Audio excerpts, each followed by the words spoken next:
अनंत चतुर्दशी व्रत कथा। बहुत सालों पहले सुमंत नाम का एक ब्राह्मण था। वह बहुत ही नेक और तपस्वी भी था। उसने दीक्षा नाम की औरत से विवाह किया और दोनों को सुशीला नाम की एक पुत्री ने जन्म लिया। और उनकी पुत्री सुशीला बहुत ही रूपवान थी, जो अपने पिता की ही तरह धार्मिक भी थी। लेकिन सुशीला जब थोड़ी बड़ी हुई तो उसकी मां दीक्षा परलोक से धार गई। दोस्तों, इस वीडियो को पूरा अंत तक जरूर देखें और इस वीडियो पर नए हैं तो चैनल को सब्सक्राइब कर ले और नोटिफिकेशन घंटी को दबा दें और वीडियो को लाइक करना ना भूले। चलिए इस वीडियो को शुरू करते हैं।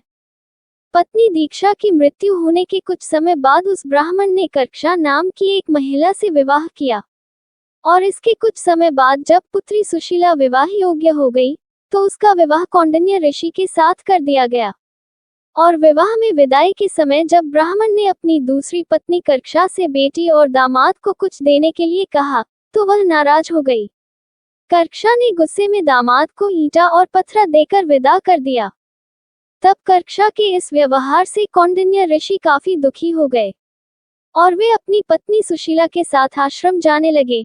लेकिन आश्रम के रास्ते में ही रात हो गई। रात होने के कारण दोनों एक नदी के किनारे पर रुक गए।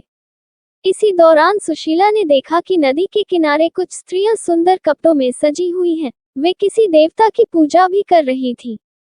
सुशीला उन स्त्रियों के पास गई तो उन्होंने बताया कि वे अनंत व्रत की पूजा कर रही हैं और उन सारी स्त्रियों ने उस पूजा की महत्ता के बारे में भी बताया। उन स्त्रियों की बात सुनकर सुशीला ने भी उसी समय उस व्रत को करने का मन बनाया लिया और 14 गांठों वाला डोरा भी हाथ में बांधकर वापस ऋषि कौंडिन्य के पास चली आई।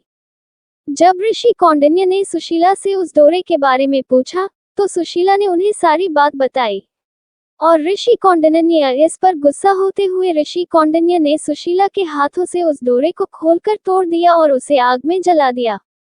उनके ऐसा करने पर भगवान अनंत जी नाराज हो गए और इसी वजह से ऋषि कौंडिन्य की सारी संपत्ति समाप्त हो गई और वह कुछ ही समय में बहुत गरीब हो गए। इससे ऋषि कौंडिन्य बहुत ही दुखी रहने लगे।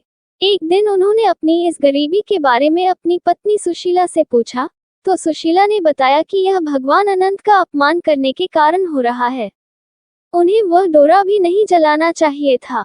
पत्नी सुशीला की बात सुनकर ऋषि कौंडिन्य को अपनी गलती का एहसास हो गया। इसका पश्चाताप करने के लिए वे तुरंत उसी जंगल में गए और अनंत डोरे की खोज करने लगे। कई दिनों तक वह जंगल में भटकते रहे परंतु उन्हें अनंत डोरा नहीं मिल पाया।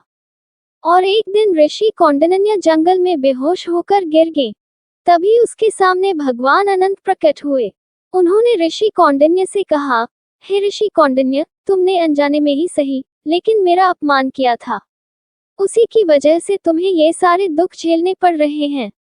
अब तुमने अपनी उस गलती का एहसास कर लिया है, इसलिए मैं तुमसे बहुत प्रसन्न हूँ।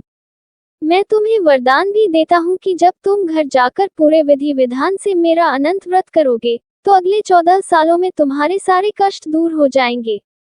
तुम हर तरह के सुख से संपन्न हो जाओगे। भगवान अनंत की बात सुनकर ऋषि कौंडिन्य घर गए और विधि विधान से अनंत व्रत करते हुए भगवान अनंत की पूजा किया और कुछ ही समय बाद धीरे धीरे उनके सारे कष्ट दूर हो गए। ये थी अनंत भगवान की महिमा। दोस्तों, ये कहानी आप सभी को कैसी लगी? अगर अच्छी लगी हो तो चैनल को सब्सक्राइब करके एक कर दे। धन्यवाद।